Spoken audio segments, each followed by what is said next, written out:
Welcome back, fellow armchair generals. This is Gamer1745 here with my continuing playthrough of Hearts of Iron 4 with BlackICE Mark II. Okay, well, I've sort of got the British Imperial Forces. Maybe that's overstating it, because it's really just the British and not the whole Commonwealth. Somewhat organized. Listen up! Got Ritchie as my mobile commander. Montgomery, which at best he was, I don't even know that he was a divisional commander these days, a lot of these early promotions here. But as my good infantry division general. And Lord Gort, who later commands the BEF, my sort of reserve home army type division commander. Ready to move! And East Asia got William Slim here, commanding that. He was a bit more famous for the Burma campaign. Attention! And the guy who lost Singapore, I had to look him up, Percival, I gave him the sort of island garrisons out here. And Wavell, who really actually started out, I think, commanding here in the war. Not commanding the Singapore, but sort of commanding Burma in the early days. If I have that correct, I may be a bit off. Sort of gets Egypt, which includes, there's British Africa, and then we have Cunningham, who led the British retaking of British Somaliland, but taking out or liberating Abyssinia / Ethiopia. And we have Powell, don't know who he is, just sort of lower level command here in British West Africa. Obviously mostly just garrison type troops, but got that sort of all organized up the Navy and such later on. But let's continue this. Excuse me. Okay, national unit changes. Our nation's mood is changing for the better or worse. Okay. Well, we're back to homogeneous nation. Good. Don't know why. Don't know why it specifically changed before.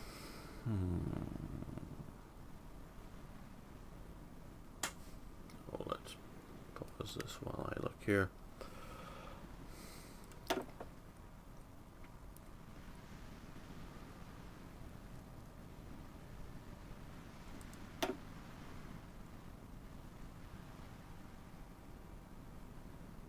Haven't really designed much new as an equipment. Oh, and as someone pointed out to me, and I really didn't look, that he does, even though it says apolitical, he can only be called in if it's fascist or communist. George Bernard Shaw in the last episode. Yes, you're right. I did note it was grayed out, but I didn't really know for sure whether we didn't pay attention. I just sort of like apolitical, you know. That's just sort of rubbed me the wrong way. But yeah, they may have nailed it there with making him only available.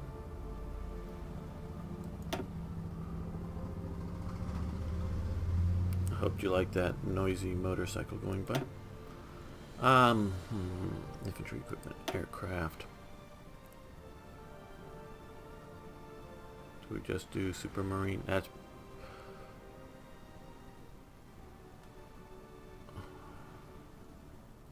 I think that's the reason. Well, obviously all these, and I've thought about the idea of modding in a thing that combines all of these. for all the majors. Because, well, for several reasons. I disagree with the design philosophy, and I don't disagree with the basic element of we want you to make choices, to have choices to make. That's sort of what you're playing the game for, is to make choices. But I sort of don't like, what I really don't like is this political power thing. And I get the idea that you don't want to, one moment you're a supermarine as you're researching fighters, and then you drop over here immediately to do de Havilland for tactical bomber reliability improvement, and then jump over here for Hawker for close air support, and jumping all around with no cost whatsoever. Okay, I get that, completely and totally get that. And I also appreciate how BlackICE is giving more starting option, or more historical starts than standard. Because I also don't like the progressive growth element. Meaning here, I would have very much, and I'm not sure, Supermarine is sort of a late thing, because that's sort of 38, I think, is when they get the Spitfire really going, and there's not much. They were as a sort of Supermarine, they were a air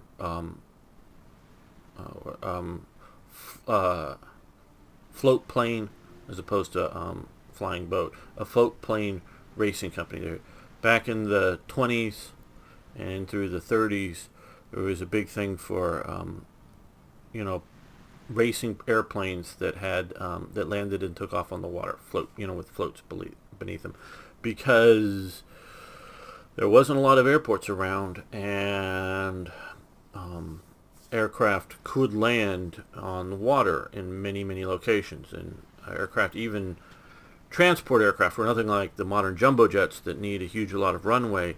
So you can make a jumbo jet that lands on the water. Got to have fairly smooth conditions and all that stuff.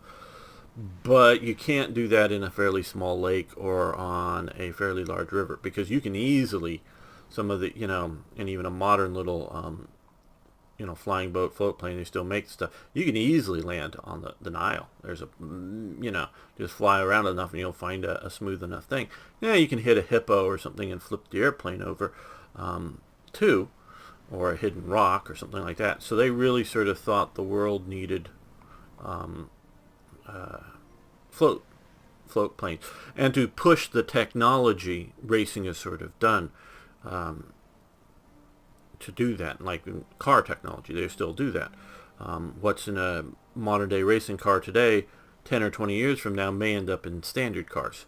Some elements won't, because it's geared just for the racing, but other elements, aerodynamics, whatever, it's the way to go. So as sort of a limitation, if you will, functionality, they wanted to be able to have that aircraft take off and land in the water, so it disrupts the airflow and it has the weight of having the floats beneath it, so as part of it. So that's what Supermarine was doing, but it wasn't, it was just sort of doing that, where I think Avro and maybe de Havilland, again, I may be very wrong on some of the dates, was already sort of a British aircraft designer, and maybe we could look over at the text to see that. So maybe, but maybe not in 36, whether one of these should be the starting thing. So I guess my thing, it would be drop this down to like 50 or 25 or whatever, to make it cost to switch, but not make it as big and disruptive as, saying, changing out a minister, which is sort of a major thing to do. Your government sort of being disrupted a lot. But simply,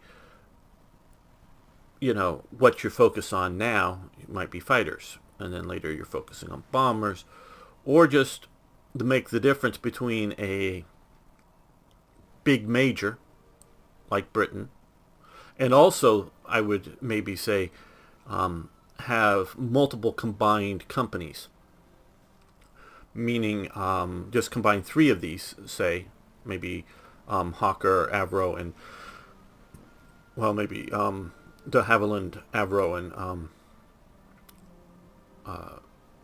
Fairley, there's no L in it, Ferry, or whatever that might be the starting one, and the starting 3, and then have one that adds Hawker that you swap to after a certain date or condition that happens, and then maybe later have one that adds Supermarine, and so you grow over time. Now, and that would be a big jump political cost, but you grow over time as you add more companies to the mix. So that's how I would do it, and to show how the British aircraft industry is better than, say, the Romanian aircraft industry, or some such thing like that. Is how I would do it. But since we have to pick one, and it's sort of cost prohibitive to change around too much, and again, daily changing, I do sort of agree that it's a bit much. So this one here needs, like in Lancaster, at least 7 naval dockyards. So some of the naval ones that I want to do, we can't do yet. Vickers Armstrong, which was also a major shipbuilding. Reliability, Leyland. Rolls-Royce.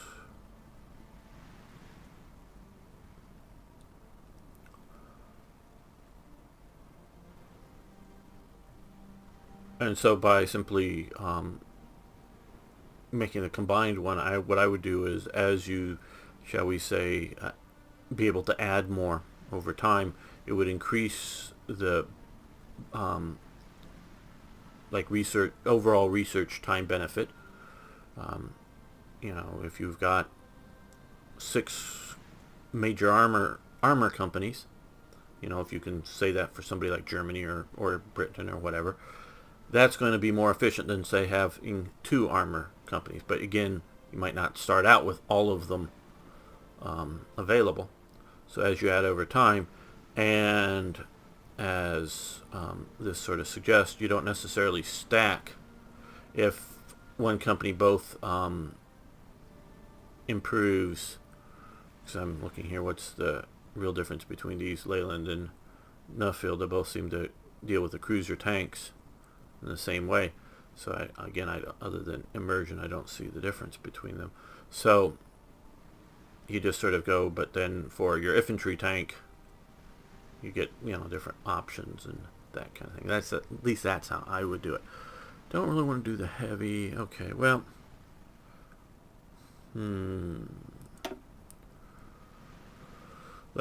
I would like to build up more army experience, so let's put a Harold Alexander. Don't know why they did this so expensive, but they did, and there's a reason, but I don't know why. Because both of these, and I would rather have land research doctrine time overall benefit. I think that's actually a better choice than the more expensive choice.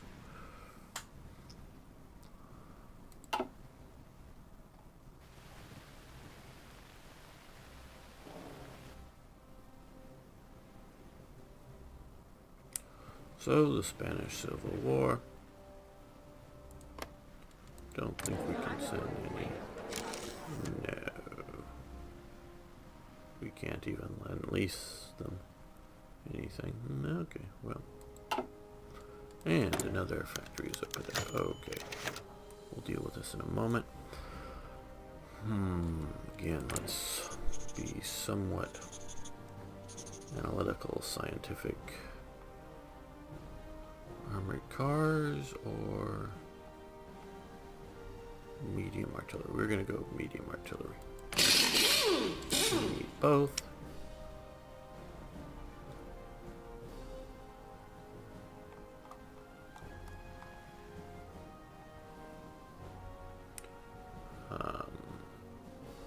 Okay, guess that's...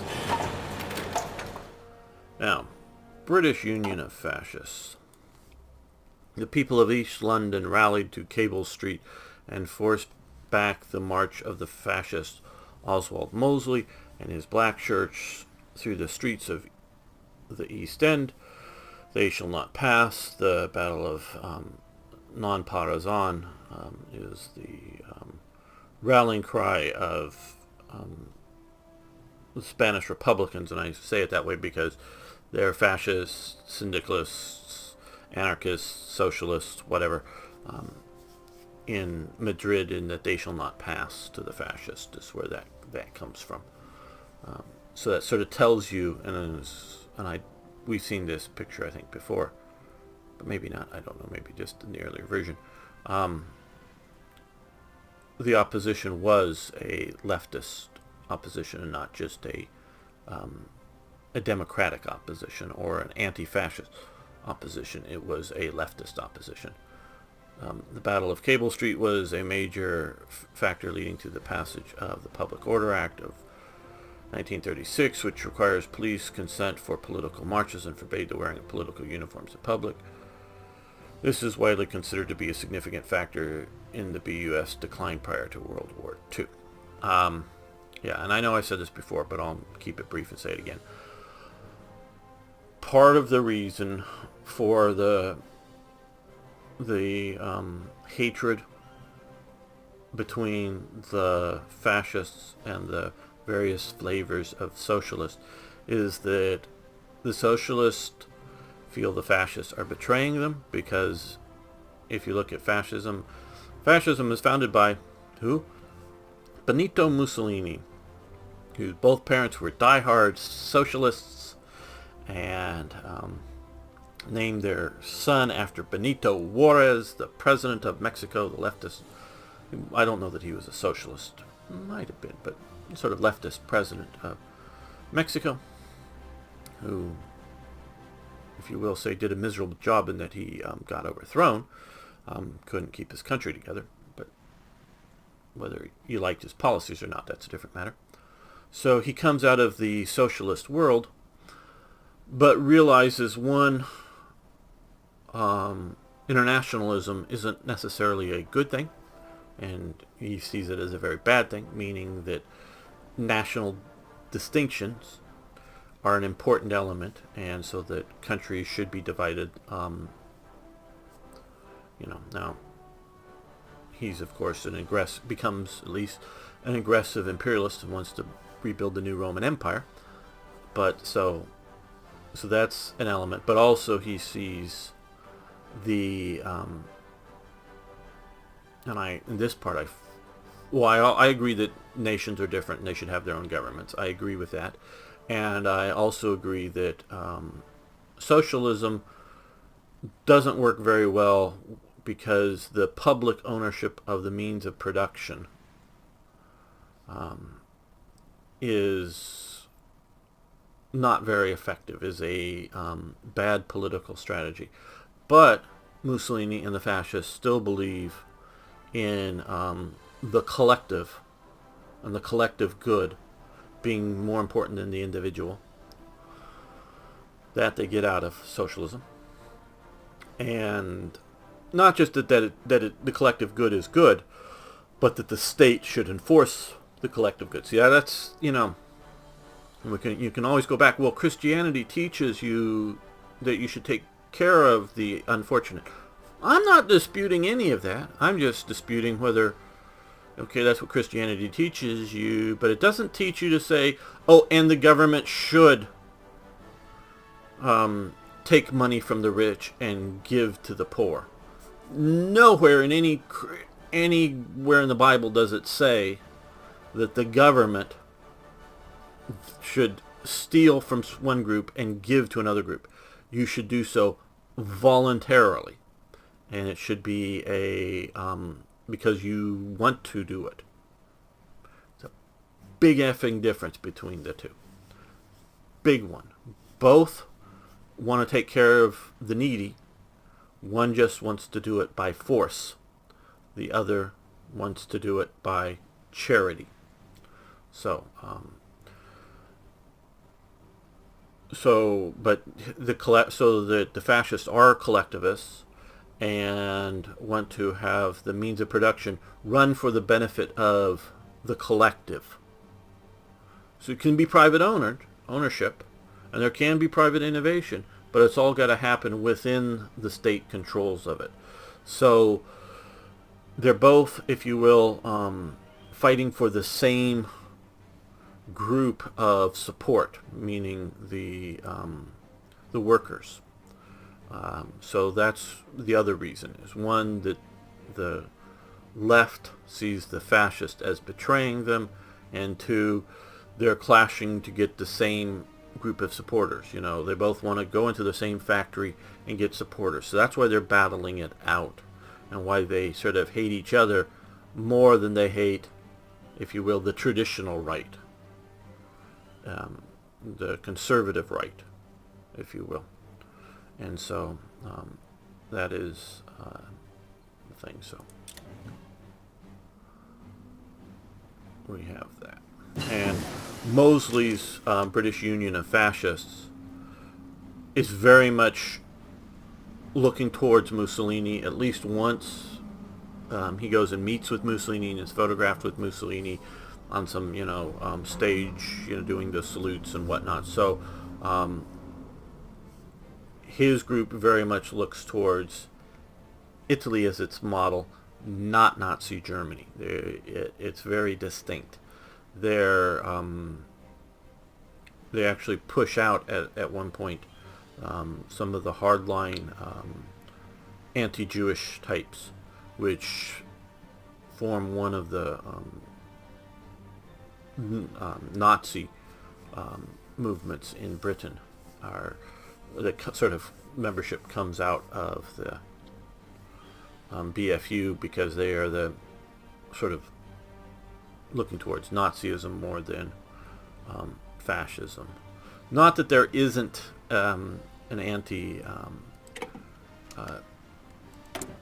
element within the BFU. I don't want to say that there was none, but it was not a core of their viewpoint. Definitely had people that didn't like Jews, and some of that is because Jews were seen as capitalists. They were the bankers, the pawnbrokers, the diamond merchants, that dealing with capital, as opposed to that dealing with labor. So up here, the Spanish, looks like, I presume it's the Spanish navies are fighting each other. Out here, why there, don't know. But that's, I think, where a significant element of fascist anti-Jewish element shows up, more so than any sort of racial viewpoint.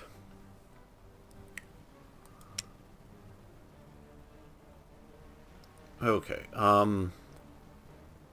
the Nelson class. I was told that, and again, I am no battleship expert or naval expert at all, that I should probably build a couple of these, because they have really big guns on them, basically. Even though they, like I said, I dislike the sort of unbalanced look of these vessels. The 3 turrets all to the front.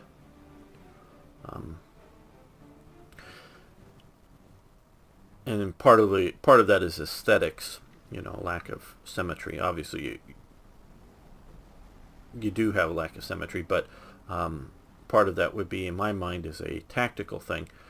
If you're swinging around to give the broadsides to the enemy, and that's what it's designed to do, you may approach going forward, but you may also approach at an oblique angle, in that yes, obviously you're pointing forward as you're sailing, but you're not going directly at the enemy. You're going sort of towards, but an oblique angle with naval warfare.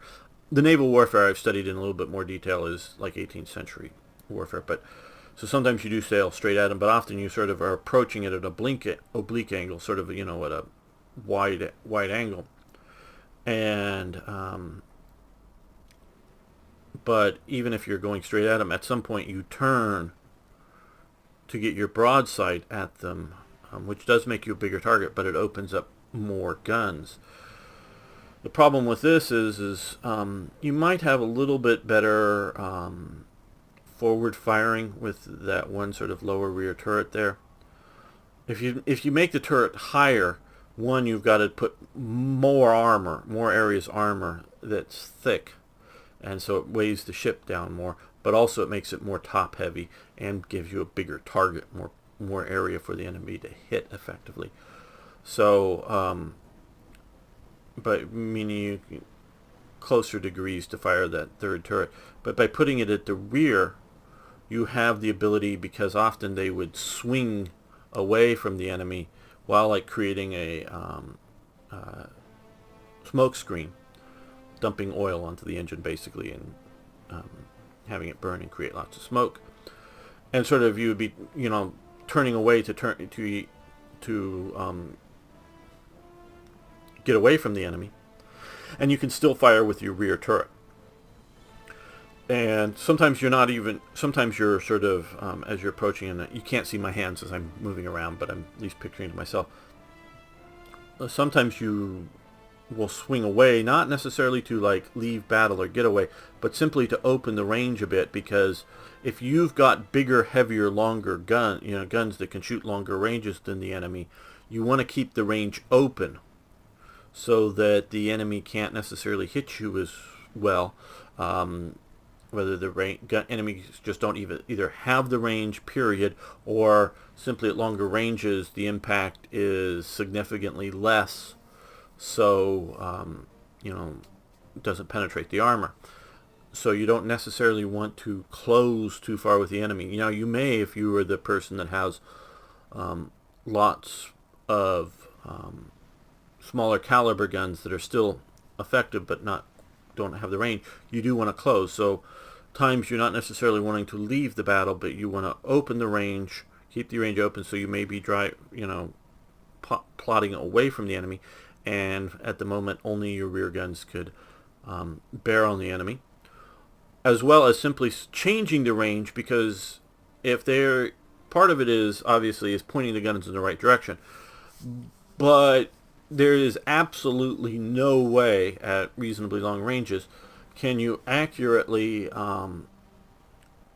do the elevation simply by looking at the enemy, because it's just too far. You have to plot the range, and so you get generally it's like stereoscopic vision things, later radar, but that will tell you how far away, as precisely as they can, the range, and they'll keep adjusting that as the range opens or narrows. So you point the gun in the right direction, and then you have in essence a ballistic computer, whether it's a mechanical computer or just a book that tells you at 5,000 yards to be able to hit it, you have to have the gun with Y charge at X angle, and so you know that. So you get somebody who points it in the right direction as you're sailing along, and then you have another guy there that's figuring out that, oh, you've got to have it at 30 degrees up, or 31 degrees, or 32 and a half, or whatever it is. You've got to and so you constantly have guys up at the top of this bridge thing up there looking at the enemy with rangefinders, trying to, as precisely as they can, to judge the range by focusing in on from two different things, and then tell you the focal distance. But if you're constantly going a little closer, a little further out, that's changing and shifting as the enemy is trying to hit you. So it makes it harder for them to find the range, as they call it. So you may very much want to swing in or swing out because if you're creating enough of the smoke screen, you can no longer see the enemy to shoot back, so it doesn't matter where your guns are. But if you're maneuvering around and you're not creating a smoke screen, and you're trying to both hit the enemy but also disrupt the enemies hitting you, you would want a turret in the rear. But I can understand, especially because we can start building now some very powerful gunned ships. So we will build, I want to build 2 of these. And let's put that like that. So we'll build 2 Nelson class ships. Okay, overseas service. Magazine Fort raid. The IRA raided the Magazine Fort in Dublin. Though they had managed to mostly seize Irish munitions, they were reclaimed shortly afterwards. Many IRA volunteers were caught and arrested. Many high-ranking IRA members have been executed, and the Orianchas, I'm sure I'm butchering it, have been given the emergency power to deal with the crisis. It's probably an Irish Gaelic term for police or some sort of thing like that. Okay. We did this to be able to mainly encourage the elite at the moment,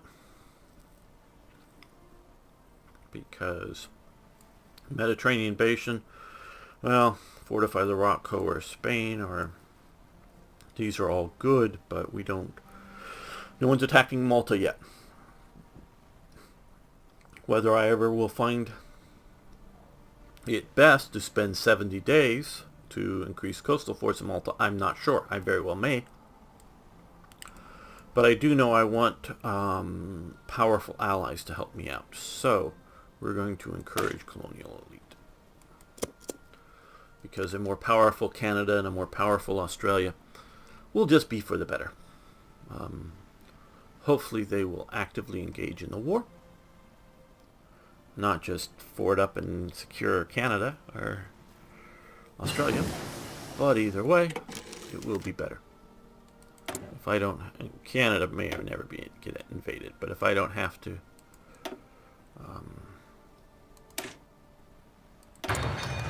defend Australia for it, then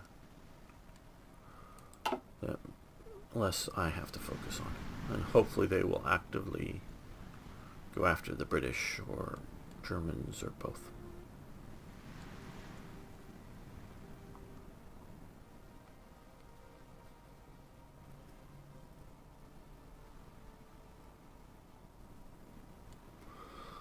See, before electronics and things like radar, now the British were some of the, well, basically the early developers of radar. They started out basically developing radar, or at least some of the early inventors, thinking it might be a death ray, using radio waves to cook people. They were right about that. The Japanese experimented with radio waves to kill people, on people. Some Allied prisoners, Western prisoners of war, as well as a lot of Chinese prisoners of war. Now, it did so effectively, but it had a very short range and needed a lot of power. Much more efficient just to have machine guns. But it was something that the Japanese worked on to cook people on the battlefield. And if you want to know what sort of the technology, not necessarily coming out of Japan, but the technology and this stuff, it's called microwaves. I use it to heat up my food and to microwave food, because you can microwave, not contain it within a metal box and bounce it around to heat up food. You can create a death ray out of it, and it's the same basic element that radar is, that you're sending out waves of energy and to kill people. Now, again, the amount of power required is much more than you want to carry on a backpack or even mount in a tank, at least currently, that we can do so. And the range is very short, meaning they'll blow you up with real tanks long before you ever get the microwave tank into range of being effective. You don't have a good projection ability. But that technology does work, is working today. We just use it in our microwaves. But that's sort of where radar comes from. Early experiments with that. And then they found, it bounces off of metallic objects. Wow, we could use it to track them. Okay. But it starts out as a death ray. Okay, BBC television regular service begins. Regularly scheduled electronic scan television began in Alexandria Palace in London on the 2nd of November 1936. To just a few hundred viewers in the immediate area, it was reaching an estimated 25 to 45,000 homes before the outbreak of World War II. I think that's awfully high, but again, I'm not an expert on British television, but I just think 40,000 television sets, that's a lot. Because they're expensive. Because they're expensive, I know, in America, so they're not super cheap or something in Britain. Which causes the outbreak of World War II, which caused the service to be suspended in September 1939. VHF broadcasting would have provided an ideal radio beacon for the German bombers homing in on London, and the engineers and technicians of the service would be needed for the war effort, in particular the radar program. Okay. I know a few of you watched the 2 previous aborted starts of this series, and so you've already heard some of this, but still, I hope to have new people that haven't watch this. So, sorry if you're hearing this again. Television was basically breaking out in 1936. I am sure there is some level of shared technological information. But to the best of my understanding, it wasn't one British or German or American developer and then the others just copied it. I know for sure that a lot of stuff gets written up, I don't know specifically on television, but a lot of stuff gets written up in scientific journals. Some of the basic scientific facts behind it get written up in journals and then get published in and amongst the scientific world and engineering world around this. But to the best of my understanding, the British, the Americans, and the Germans, which are the 3 that I know the most about. There is also the French going on at this time. Again, I don't know their technological connections to the other ones. But even the French, I think, are mainly sort of, again, seeing some, pre-broadcast early stuff, and then, oh, okay, and then seeing it, and then go building it themselves. Not like getting somebody else's TV and copying it, but just, oh, you can do that? Okay, well, let me go experiment with doing this. So I think they're sort of independent development. Yes, I'm sure that there is some technological sharing, but it breaks out in 36, because I know in New York, and also I think in the Chicago World's Fair area, but that the World's Fair area may be not broadcast. It may just be transmitted over lines, cables. But in New York, there's television broadcasting, including in 36 live broadcasting of baseball games. There's the Berlin, if you played, I know many of you have, Third Reich events. You have see all of the television developments in Germany, including the Berlin Olympics, live broadcasts of that to homes in and around Berlin area. And there is also a TV service going on in Paris. Now, see, I didn't know that they had stopped until actually the earlier versions of this, that they stopped the BBC television things. Because Berlin keeps going with the television until the end of the war. And they keep broadcasting. Paris keeps going with broadcasting TV after the war starts. And the Germans take it over intact and continue the Paris broadcast under German supervision, and with both German and French programming, because there were a lot throughout the war. There were a lot of German soldiers getting R&R in Paris, so they keep up, and including watching for an hour or two a day in a lot of hospitals and recovery homes that they specifically put in Paris. So they do German language broadcasting plus French language broadcasting, again under the German tutelage, in Paris. And so if the Germans were going to be using TV broadcasts as homing beacons, they would know it could be used against them, so they wouldn't do it. So that sort of tells me it was unnecessary from a anti-bombing campaign to cancel your broadcast. Whether the people were better needed on radar projects, that's another call. But Britain still makes movies during the war. They go on lower budgets and things like that and make some actually good movies because they know they need to keep up morale. Sometimes there's real soldiers in the movies, playing extras and that type of thing. I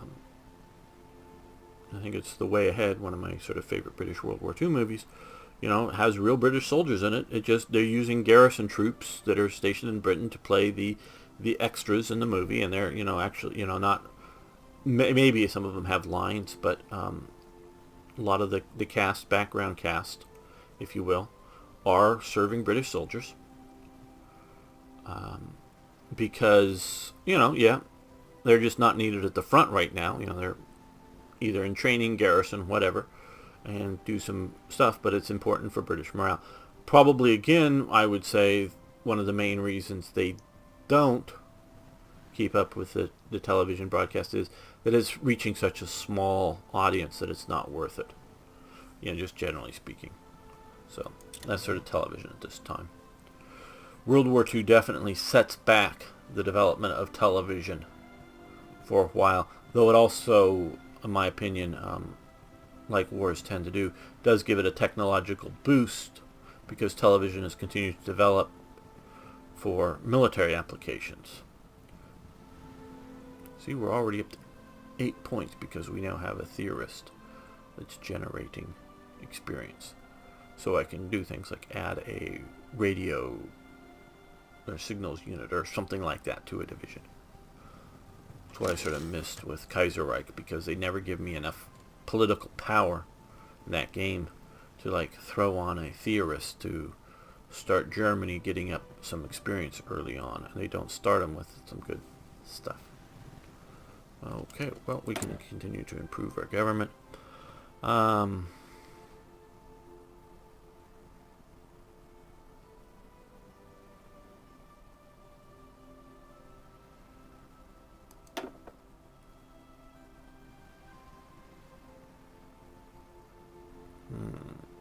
No elite officer training.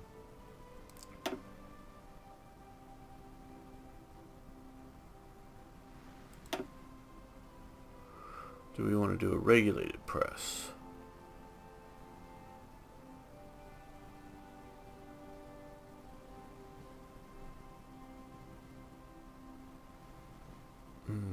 Not just yet.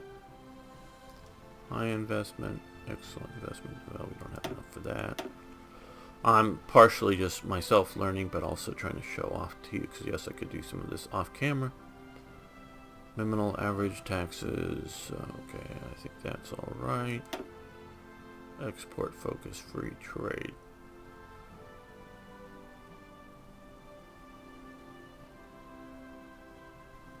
Resource market. Political gain increases.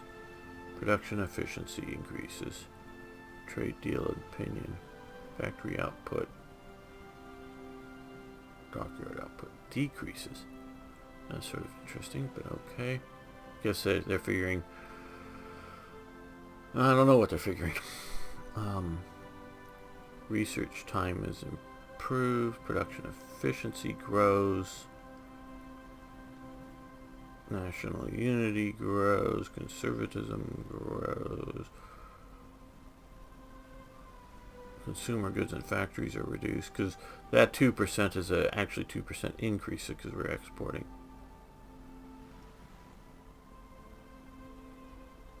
Production efficiency, retention improved. I don't see a good reason not to go to. And there may be one, but I don't see that at the moment. So we're going to go to free trade instead of export focus.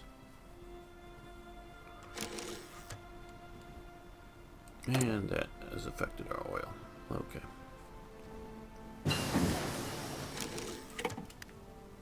So we need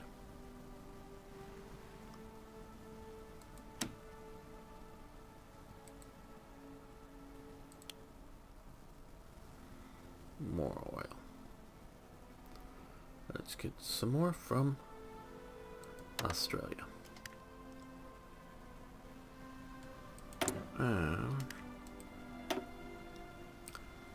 Since we now have tank factories, though we haven't built any, and we're almost to there, but let's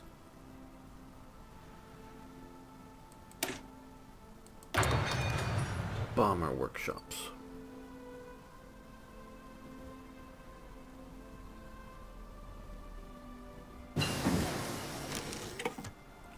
Signal companies. Good, we like that. But we're going to go with submarine workshops.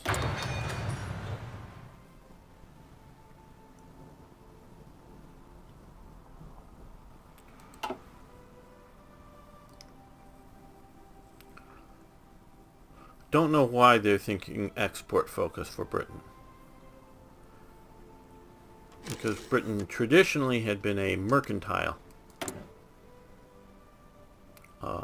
focus. And so if they're thinking of mercantilism, which is sort of an import good or resources export goods model, but it's within the colonial empire, but since we don't directly control the colonial empire, they're seeing maybe that as an export focus. I don't know. Don't know. There's a fair amount. I don't know. As opposed to free trade, but I don't know.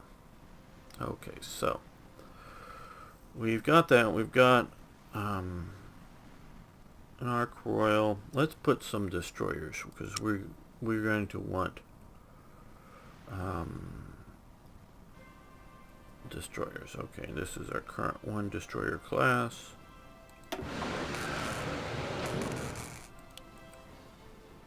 We're going to want that to better protect our sea trade. Just as Britain, I don't see how you can have too many destroyers in a practical sense.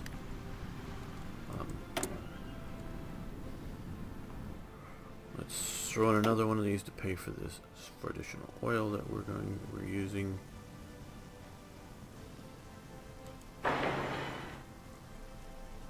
And so we still need more types of equipment, not just more equipment. Let's do another one of these. Eventually we're going to do some more of these just to ramp up, improve production of the types we're producing. Okay, and good. Well, let's first go here. So again, we're looking for not building horse artillery, but got enough equipment there. We're not building mountain artillery. We need to. Coastal, we need to, but those are, in my opinion, slightly lower priority. Again, desert warfare is lower priority. Cavalry we might want to do. But we also maybe want to do tankette, but we're going to do armored cars.